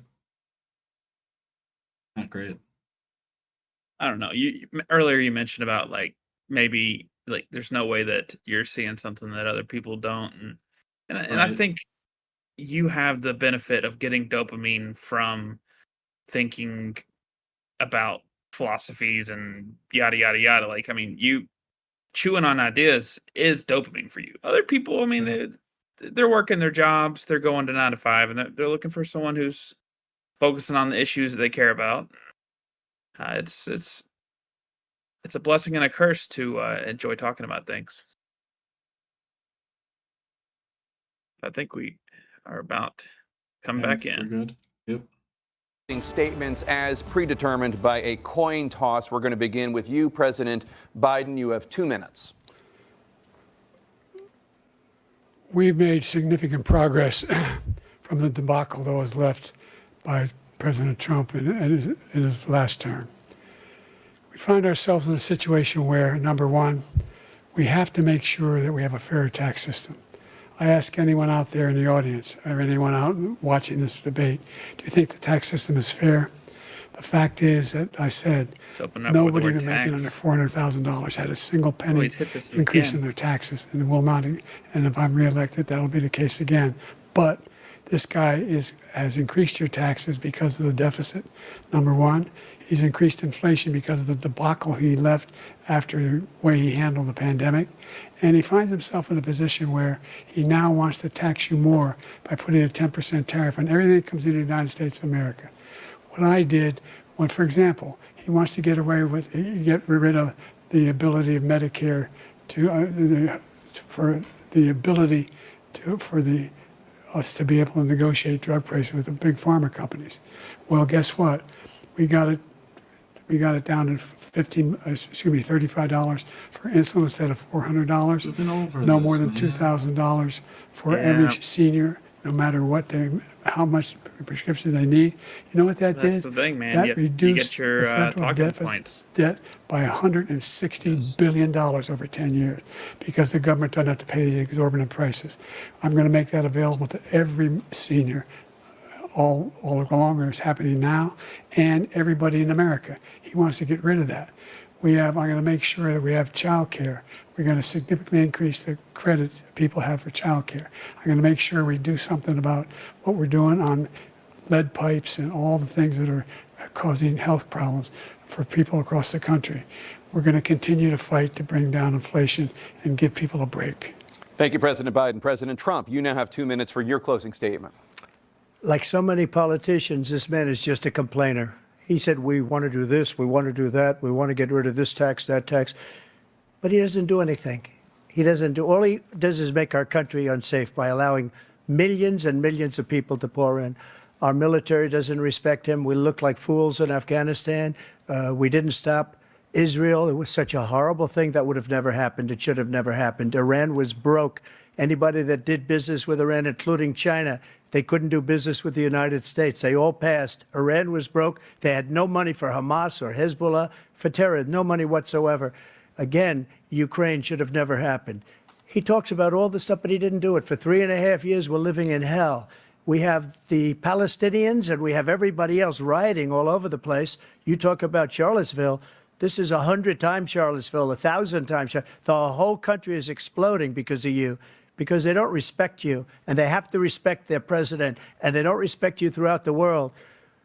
What we did was incredible. We rebuilt the military. We got the largest tax cut in history, the largest regulation cut in history. The reason he's got jobs is because I cut the regulations that gave jobs, but he's putting a lot of those regulations back on. All of the things that we've done, nobody's never seen anything like, even from a medical standpoint, right to try, where we can try space-age materials instead of going to Asia or going to Europe and trying to get when you're terminally ill. Now you can go and you can get something. You sign a document. They've been trying to get it for 42 years. But you know what we did for the military was incredible. Choice for our soldiers, where our soldiers, instead of waiting for 3 months to see a doctor, can go out and get themselves fixed up and readied up and take care of themselves, and they're living. And that's why I had the highest approval rating in the history of the VA. So all of these things, we're in a failing nation, but it's not going to be failing anymore. We're going to make it great again. Thank you, former President Trump, President Biden. Stay with us because we have full analysis of this debate. Anderson Cooper and Aaron Burnett starts now on CNN. That's it? I believe so. All right. Well, now we can talk about it. What do you think, David? Oh, yeah. It was something. I feel inspired that I learned so much today. Like, educated. Yeah, it really was just a bunch of truth claims that weren't really analyzed or, figured out who. It's just a matter of who you believe is telling the truth. I mean, really. Yeah. Fortunately, that's what I got out of it. Should we invite some people up and we can talk to them about what they thought? Sure. All right. Was that one person still here who wanted to be up? I think they're not here, but not here. All right, we'll take first come, first serve then. Stop the stream here. And that slightly breaks OBS, but that's okay.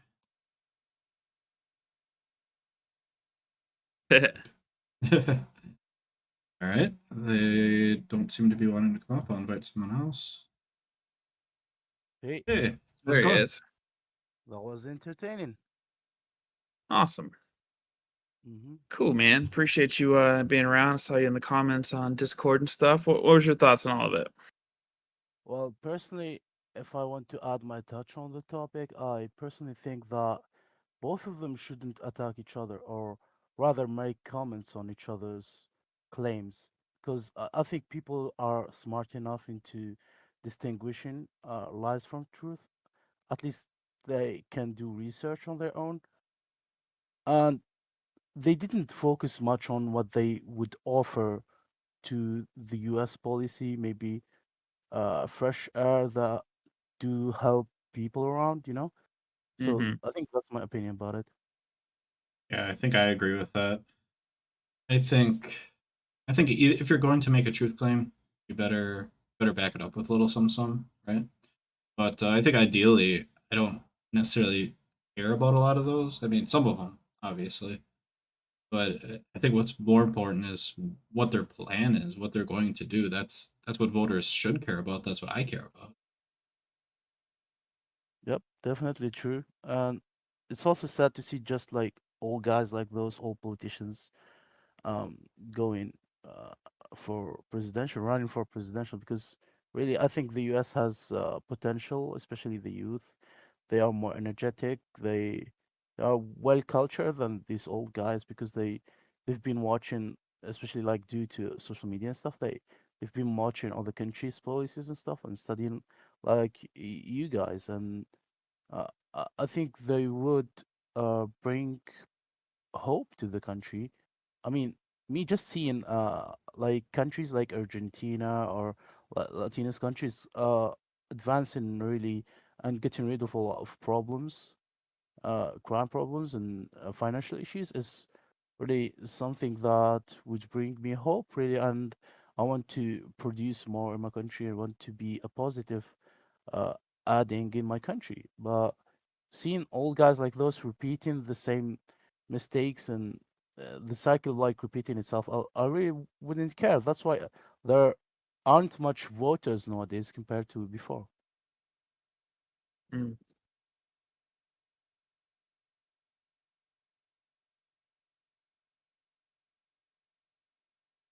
If you had two young guys come up and they were the primaries, I mean, wouldn't you feel like these guys aren't very experienced, or Yeah, I would like if I said otherwise. Yeah, I would feel like they aren't experienced, but how would they build their experience if they don't run for president? well, I mean, it's just like, most jobs out there, you need 8 years experience to be an entry level. So basically that they just need to start when they're 12 or 8 and build up their community uh, manager profile and work in canvassing and be an intern for a presidential candidate now, win their trust over, and then once they keen over from old age, they just take their mantle, and that's how we do it. So really, we just got to find out who is, Biden or Trump's right hand assistant. That's what we hope for. Don't you think that it's a lot polarized between Democrats and it's kind of polarized, isn't it? Yes. Yeah. We're not seeing anything new, maybe. This is going to sound controversial, and it probably is. People are going to say, "No, you're wrong. You're stupid." But I think it's kind of the truth. I think both Democrats, Republicans, I think they both kind of have the same values. And that sounds crazy, right? Because we hear about I know. We hear about the abortions, right? Pro-abortion, not pro-abortion. We hear about the border, pro-border, not pro, whatever. You know what I'm saying, right? And we look at these things, and they're so polarizing. We got two different parties, complete opposition. If we look at what the underlying value is, it's the same. It's just the strategy that's different, right? And I don't know, I just wish we could talk about the underlying shit, like really dig deep down into that. Like the opposite of what was done with the debate today. It was surface level, just back and forth, name calling, right? Let's figure out which strategy accomplishes what we both want, which is probably what's best for people who live in this country, right? That's really what or maybe it expands a little further from that, but let's try to figure that shit out. It's like we're not trying to figure that shit out. We're trying to win for a certain party or a team. No, I'm frustrated with that. I totally agree on that. And it reminds me of a company that was running my country's telecommunications, and people started like doubting, and because communications are, it's like something sensitive, and they can like withhold your informations. So people started complaining about the fact that there is no other company in running in the country. So what the government did is creating another company that works for the government but pretends that it's not. So I think it's the same with the polarization. So it's just like a show to showcase that they don't have the same benefits, but in the long run, it's like just to have the illusion of making a choice. But at the end of the day, you're making the same choice. Right. But I appreciate being here. I'd like to go down to leave some space for others maybe to comment. Thank you for Sure. having me, and thanks for the commentary. Sounds good. Yeah, Thank you. thanks for coming up. Yeah. Yeah, if anybody else does want to come up, feel free to raise your hand. That's how we'll know. Hey, we got Quaid up here. Quaid always has something interesting to say about politics. For sure. We'll get him One up day. here. We'll get him up here. He's typing. I bet it's not working. And I can't fix it. It should pop up with like click on your profile or something. It's somewhere. Click on the hand. Request to come up. Maybe it'll pop up then. There you go. There he Okay. is. All He's right. made it work. Yeah. I mean, I guess my two main thoughts are, I think that Biden was better for me in terms of the fact-based discussion, but the presentation was much worse. Yeah. Yeah. And Definitely unfortunately, gap in charisma. yeah, and that really matters to people. So I'm interested to see how this is gonna, change the polling. But yeah, I guess those are my main thoughts. I mean, I agree with everything else you're all saying. There's obviously a huge issue with the name calling and the deviation.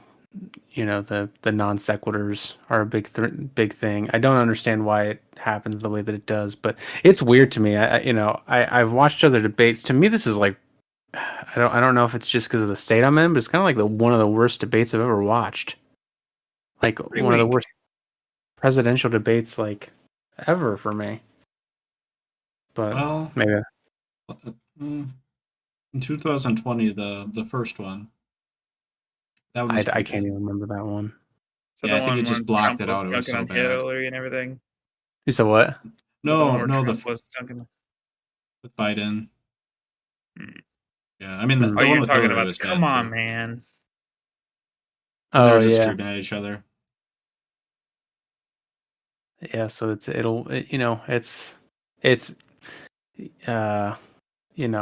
I'm now people have talked about Biden's cognitive issues or however you want to put it, and I've watched a lot of interviews with him. And I'm like, yeah, I mean he's getting older. It's not that bad. It seemed really bad to me in this debate. Yeah. Oh yeah. I agree. I think the big prevailing number of people are just dislike Trump more than they like Biden. And it's crazy to me that the Democrats haven't put forth like even a backup. Like this is Trump, this is Biden and his right hand person who's really championing our values. There's nothing in my opinion. Like at least from what I'm seeing, who in the world do they even champion other than complaining about the Republicans? Yeah, I think Kamala's supposed to be that person, but I don't see her around very much, and people don't like Kamala, from what I understand. But that might be ultimately what's going on. It might be actually Kamala versus Trump at this point, because I'm wondering if Biden's going to make it. I don't know, but yeah, I mean, I'll reveal my bias here. I mean, I would prefer a Biden who just does nothing for his whole presidency because he can't, versus a Trump presidency. But it doesn't. I'm not too optimistic at this point. So we'll see, though. But that was grueling for me to watch. I gotta say, I shouldn't have watched it probably. Well, thanks for. I mean, I had fun seeing everybody's comments and whatnot. So I think it. The suffering is bad, but suffering alone is worse. Yeah. Yeah, I saw you were both doing this, and I'm like, okay, because I forgot about it. I had a student tell me about it today, and I was like, oh yeah, I really want to watch that. And then I saw you were both doing this. I was like, okay, I'll go watch it with them. And we were supposed to do Flat Earth, but we decided to do this instead because it was at exactly the same time. Mm-hmm. Well, I like the Switch personally. Cool. Yeah. What I'm seeing so often is, and this is my crackpot theory. Are you ready for some overarching, probably overgeneralized theory here?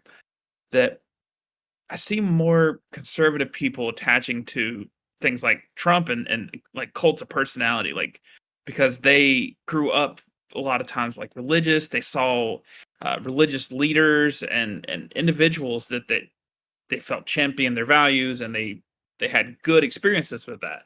And so they say, all right, finding somebody who can champion my values is the ticket. And I mean, that we should continue to go on this path. This is good. And then my theory is that a lot of people who develop more democratic tendencies grew up in similar ways, but they had bad experiences with those leaders. They saw people being corrupt. They saw people being taking advantage of people. They saw people being lame ducks and doing nothing. And they respond to the leaders to say, I want change. I want better systems. I want something that one person can't do wrong. I want systems that can prevent one person from doing the wrong that I've seen. Whereas the other people, like the conservative side, like, I can see the power of one person. I can see the power of the one person to do good. And that's my theory, is where conservative and democratic dispositions come from. What do y'all think? Is there any I think there's a recent correlation? Yeah, go ahead. Pierce, sorry. I think that's a recent phenomena. I think if the kind of roles were reversed, where, like, go ahead and speak. I don't have my thoughts together. Well, I was going to validate it because it's true for me. Yeah, like I used to be a pretty hardcore Republican, and I grew up in the church and watching these enthusiastic speakers, and I was really just, kind of behind that. Like I didn't vote for Obama either time. I voted for John McCain, and I think Gary Johnson in the second one. But then as I, started to view religion differently and view power structures differently, that's exactly where my mind started to go. Yeah, so I think at least in that experience. But I also know that, to be fair, I feel like I know some Republicans that might say the reverse. They might actually, yeah. That's what I was kind of getting at. I think if kind of the roles were sort of reversed, like I see conservatives as trying to maintain status quo, sort of, or at least maybe roll back time a little bit. And I kind of view Democrats as trying to make changes, make some sort of progress, right? And I think it comes down to that sort of like, I think if there was like a really big movement to really turn things back to 1910 or whatever, right? And Democrats saw an opportunity to really just select this one guy, give him full reign. We need to save the country. I think they'd go for it, right? And I think that's kind of how conservatives are viewing our current situation. They're like, we need to do something, go for it, panic mode. At least that's my analysis. Okay. Could chew on that. But there's exceptions make the rules, so I think I'm right no matter what. So yeah, cool. Yeah, thank you. Yeah, I mean, if there was it is the case that if a really strong Democrat leader came on the scene, I still don't think I would be comfortable with giving them the power that I understand Trump might end up attaining. I don't think I could ever really truly be comfortable with that, but definitely more power. Yeah, I would be more okay with it because I would see them as potentially being able to do things as one person. But you would be more hesitant because you've seen people abuse the power. So my guess is you lean more towards focusing on systems, and you would want a person who says like the system, these rules, these regulations, or this policy, versus someone who just kind of charmed you, or someone who makes promises, or it might have a great business resolve, or some kind of like fortitude, like Trump. I mean, he came in as like a salesman. I mean, he was good at it. Let's be real here. I mean, he made a lot of bold claims on assertions and lots of things that you can trail off on and that you can fact check out, yada yada yada. But I mean, we all know that. I mean, he charmed the pants out of 100,000 million clients. Yeah, obviously, right? Yeah, I mean, I think a lot of Republicans are just falling in line because they know Trump is their only options, but he had to convince a certain number of Republicans to really be infatuated with him to get to that point, and he was very good at that. He's very good at like knowing who his audience is, picking up on the beat of what they want, and just drilling that over and over, and really telling them what they like to hear. He is, I think, masterful. Yeah, in that regard. Yeah, so for sure. But yeah, thanks for letting me speak. I'll jump off here and. All right. Great chatting with you. Yep. See you next time. How do I get down? I can put you down. I got it. All right. All right. If anyone else has any other words, we'd be more than happy to bring you up and discuss something real quick. But until that happens, David, do you have any other observations about how that debate went? I took some notes and some things I was going to talk about, and I can't find a good occasion to bring them up, so I'm just going to kind of throw them out here. Someone in the comments said something about Dems won't talk about the deficit, and that seemed to me that makes total sense. Like Democrats are about creating new programs and creating change and social order. So their goal is not to make a smaller deficit. Their goal is to spend more. I mean, that's, to me, that makes total sense that they wouldn't harp on that. Whereas a conservative part of the thing is conserve, maintain kind of thing. But so deficit is a big selling point. Although my life doesn't feel much different with the deficit. I don't understand why people care about it as much, but that's just personal. And another one, they took our jobs type that came up in the middle of the debate there over and over. It's like, these people are taking our jobs, they're taking the black people's job, it's like, okay, how are they taking the jobs? Are they like coming in and raiding the place and kicking you out? Or is the company handing them over to you? The company is gifting it to these people. The companies are hiring these people and taking and giving the jobs to these people. It's not the government, or maybe some government jobs, but I mean that's small in comparison to the amount of people who are actually. And so I just don't understand how that gets so separate. Like why it's some kind of like they're just going to take your jobs. I mean, they're not. It's the companies who's hiring them, paying them less, and accepting that, and not reporting it in the same way that they should. Right. Yeah. That's just Yeah. It is a lot on the company, and you know, if you do want to invoke that change, which a lot of people do, right?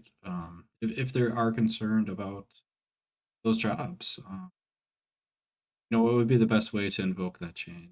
And I'm not sure the strategy is at the border.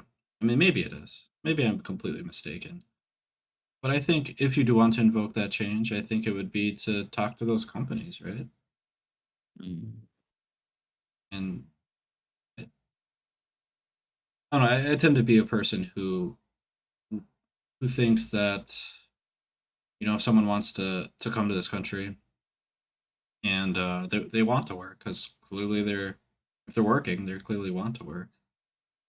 And if they're working, I think that's ambitious. That shows ambition, and that's great. Like, give those people why a way are we to not? Yeah, get in, which exactly. they have.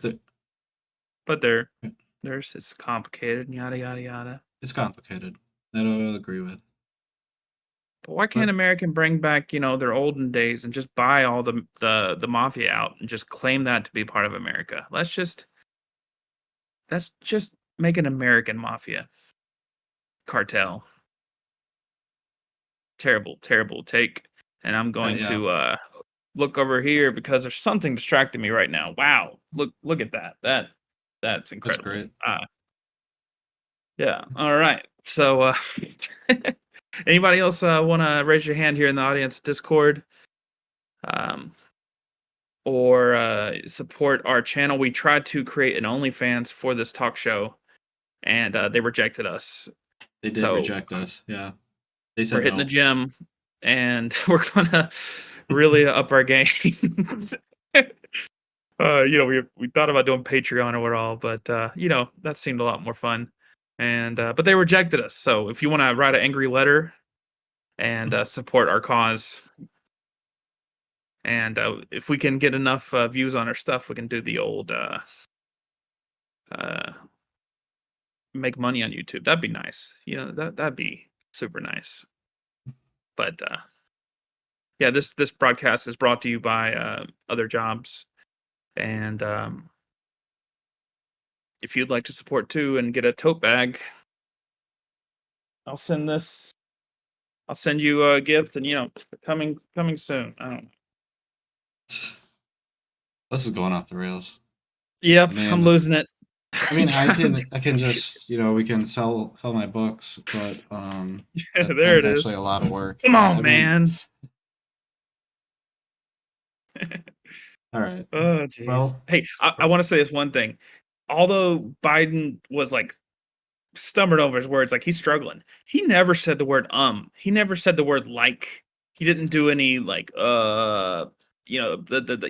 that's impressive still. Like, yeah, I give him credit on that. And Trump too, obviously, but well, not even obviously. Trump too, for less obvious reasons. Yeah, that's the way.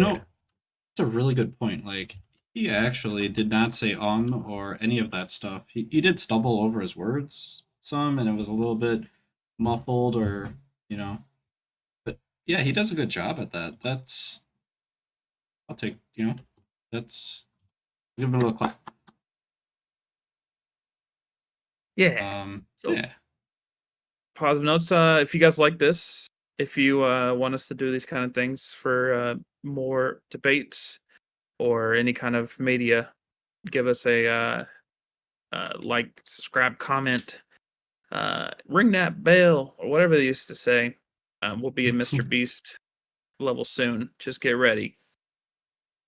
And we're doing an after show. You can see it in the chat, and come on to the Discord and give us your fun takes on how ridiculous things got. Because I think my brain just kind of like it's somewhere around like 11 o'clock where I'm at. I'm on the Eastern time zone. My brain's shut off a little bit. I'm just going to be completely honest here. Yeah, I think me too. It's going downhill for me real quick. We should quit while we're ahead. Good night, yeah, everybody. Good night.